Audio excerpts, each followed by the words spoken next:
ముడి చమురు దిగుమతుల భారాన్ని తగ్గించుకోవడానికి కేంద్రం ఒక కీలకమైన నిర్ణయాన్ని తీసుకుందని చెప్పాలి. సో, ఇప్పటివరకు మనం వాడుతున్నటువంటి E20 పెట్రోల్ అంటే పెట్రోల్‌లో 20% వరకు ఇథనాల్‌ని బ్లెండ్ చేసిన పెట్రోల్‌ని మనం వాడుతున్నాం. ఇక మీదట అది ఇంకో 10% వరకు కూడా అంటే E30 పెట్రోల్‌గా మార్చడానికి కేంద్రం గ్రీన్ సిగ్నల్ అయితే ఇచ్చేసింది. సో, అసలు ఈ పెట్రోల్‌లో ఇథనాల్‌ని కలపడం వల్ల వచ్చే ప్లస్ పాయింట్స్ ఏంటి అంటే, ఒకటి మనకి కాలుష్యం తగ్గుతుంది. సో, అదే విధంగా ఈ ఇథనాల్ తయారు చేయడానికి ఏదైతే ముఖ్యమైన ఇంగ్రీడియెంట్స్ ఉన్నాయో అంటే చెరుకు, మొక్కజొన్న. సో, ఈ 2 పండించే రైతులకి కూడా ఇది కొంచెం అదనపు ఆదాయం రాబోతుంది. ఎందుకంటే ఇథనాల్ అనేది ఎక్కువగా వాడకం అయ్యేటప్పటికి అది రైతులకు కూడా ఉపయోగంగానే మారబోతుంది.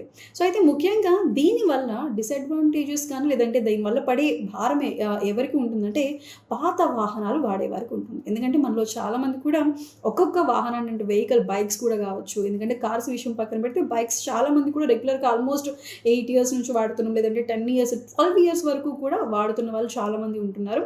అటువంటి పాత వాహనాలు వాడుతున్న వారికి ఈ E20 పెట్రోల్ వల్ల ఒకటి మైలేజ్ తగ్గే అవకాశం ఉంది. సో, అదే విధంగా నెక్స్ట్ ఇంజిన్ కూడా తొందరగా పాడైపోయే అవకాశం ఉందని చెప్తున్నారు.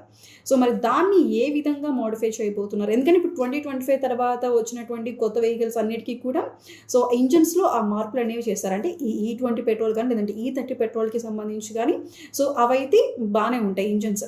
సో, మరి పాత వెహికల్స్ ఇంజిన్స్ తొందరగా పాడైపోయే అవకాశం ఉందని చెప్తున్నారు.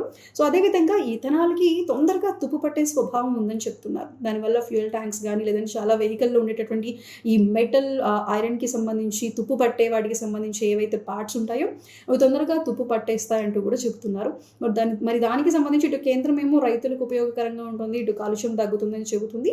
కానీ పాత వాహనాలు వాడుతున్న వారికి కూడా ఇది కాస్త ఇబ్బందికరంగా ఉండబోతుంది. ఎందుకంటే ఇంజిన్ తొందరగా పాడైపోతుంది, మైలేజ్ ఇవ్వదంటూ కూడా సమ్ రీజన్స్ అయితే ఉన్నాయి. సో, మరి దానికి సంబంధించి ఎటువంటి మోడిఫికేషన్స్ చేయబోతుందో మరి చూడాల్సి ఉంది.